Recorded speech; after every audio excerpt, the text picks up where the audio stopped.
Halo semua, bertemu lagi dengan Pak Sadrak dalam video pembelajaran sosiologi. Belajar sosiologi, belajar masyarakat. Dalam video ini, kita akan sama-sama membahas mengenai jenis lembaga sosial yang keempat, yaitu lembaga ekonomi. Kita akan membahas terkait pengertian serta fungsi dari lembaga ekonomi. Oke, tanpa berlama-lama, yuk kita mulai pembahasannya. Nah, bayangkan jika di kota tempat kita tinggal terjadi kelangkaan beras. Kira-kira apa yang akan terjadi ya? Mungkin harga beras akan semakin mahal. Mungkin juga stok beras yang dijual juga semakin sedikit. Dan dalam jangka waktu yang panjang, mungkin orang-orang mulai mengalami kelaparan. Karena beras yang menjadi makanan pokok kita sehari-hari semakin menipis. Wah, memprihatinkan ya jika keadaan tersebut terjadi. Nah, untuk mengantisipasi keadaan tersebut, maka hadirlah Perum Bulog sebagai badan usaha milik negara yang mengatur agar persediaan beras di seluruh lokasi di Indonesia dapat terpenuhi. Nah, Perum Bulog ini merupakan contoh dari lembaga ekonomi. Berbicara mengenai lembaga ekonomi, sebenarnya apa itu lembaga ekonomi? Jadi, lembaga ekonomi adalah suatu lembaga yang mengatur hubungan antar manusia dalam usaha memenuhi kebutuhan hidupnya sehari-hari. Nah, cara yang dilakukan oleh lembaga ekonomi agar memastikan seluruh kebutuhan hidup masyarakat dapat terpenuhi dengan baik dan merata adalah dengan cara mengatur kegiatan ekonomi masyarakat yang berhubungan dengan kegiatan produksi, konsumsi, dan distribusi. Nah, untuk lebih jelasnya, kita lihat dari beberapa contoh lembaga ekonomi yang kita temukan dalam kehidupan kita sehari-hari. Yang pertama yaitu Badan Usaha Milik Negara atau BUMN. Menurut Undang-Undang Nomor 19 Tahun 2003, BUMN merupakan badan usaha yang seluruh atau sebagian besar modalnya dimiliki oleh negara, serta didirikan untuk melaksanakan fungsi-fungsi ekonomi dan sosial yang penting bagi negara dan masyarakat. Nah, contoh dari BUMN antara lain PT Pertamina, Perum Bulog, Perum Damri, dan lainnya. Selanjutnya adalah Badan Usaha Milik Swasta atau BUMS.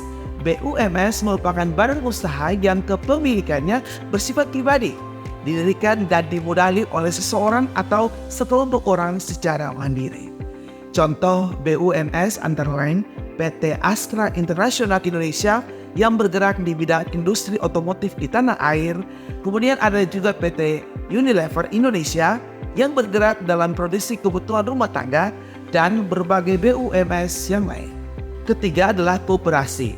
Menurut Undang-Undang Republik Indonesia Nomor 25 Tahun 1992, koperasi adalah badan usaha yang beranggotakan perorangan dengan melandaskan kegiatannya berdasarkan prinsip koperasi, sekaligus sebagai gerakan ekonomi rakyat yang berdasar atas asas kekeluargaan. Nah, contoh dari koperasi yakni koperasi sekolah.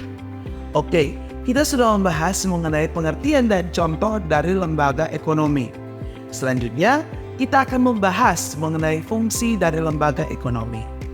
Nah, untuk fungsi yang pertama adalah lembaga ekonomi mengatur bagaimana cara bertransaksi yang sah dalam masyarakat. Nah, hal ini dijalankan dengan diciptakannya aturan resmi mengenai transaksi yang sah, yaitu menggunakan mata uang rupiah baik secara cash maupun dalam bentuk uang elektronik. Selain itu, fungsi lembaga ekonomi selanjutnya adalah memberi pedoman untuk mendapatkan bahan pangan. Nah, fungsi ini sangat penting loh. Kira-kira kenapa penting ya? Sebab berhubungan dengan bahan pangan. Jika tidak diatur dengan baik, maka akan terjadi kelangkaan bahan pangan. Oleh karena itu, lembaga ekonomi berfungsi untuk mengatur dan memberi pedoman agar bahan pangan dapat diperoleh dan dapat didistribusikan secara menyeluruh ke semua daerah di Indonesia. Entah dengan cara mengimpor dari negara lain atau memasok dari daerah-daerah di Indonesia. Nah, fungsi ketiga dari lembaga ekonomi adalah memberi pedoman pertukaran barang. Nah, dalam menjalankan fungsi ini, lembaga ekonomi menentukan harga jual beli barang. Lembaga ekonomi dalam hal ini Kementerian Perdagangan akan menentukan harga jual yang menjadi patokan tertinggi atau harga eceran tertinggi yang diperbolehkan. Penentuan harga ini penting sehingga barang atau jasa masih bisa dibeli oleh konsumen secara wajar. Fungsi berikutnya ialah memberi pedoman dalam penggunaan tenaga kerja. Dalam menjalankan fungsi ini, lembaga ekonomi melalui kementerian terkait menetapkan aturan-aturan yang harus diikuti jika suatu badan usaha ingin menggunakan tenaga kerja. Nah, contoh aturan yang ditetapkan adalah Undang-Undang Nomor 13 Tahun 2003 mengenai ketenaga kerjaan. Dalam undang-undang tersebut ditetapkan pedoman mengenai status karyawan, bagaimana tata cara penggajian, bagaimana untuk lembur dan cuti dan istirahat karyawan, bagaimana tata cara pemutusan hubungan kerja, dan masih banyak lagi pedoman yang telah ditetapkan oleh pemerintah khusus untuk penggunaan tenaga kerja. Nah, fungsi terakhir dari lembaga ekonomi adalah memberi identitas diri bagi masyarakat. Nah, maksudnya adalah secara tidak sadar, lembaga ekonomi berfungsi sebagai pemberi identitas sosial dan pembentukan stratifikasi dalam masyarakat. Hal itu dapat terlihat dari bagaimana perilaku ekonomi yang dilakukan oleh masyarakat. Nah, kita sampai pada kesimpulan. Kita telah membahas mengenai lembaga ekonomi.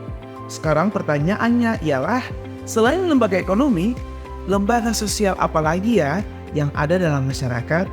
Nah, simak jawabannya di video pembelajaran selanjutnya. Sampai jumpa, Pak Sadrat pamit. Tuhan Yesus memberkati.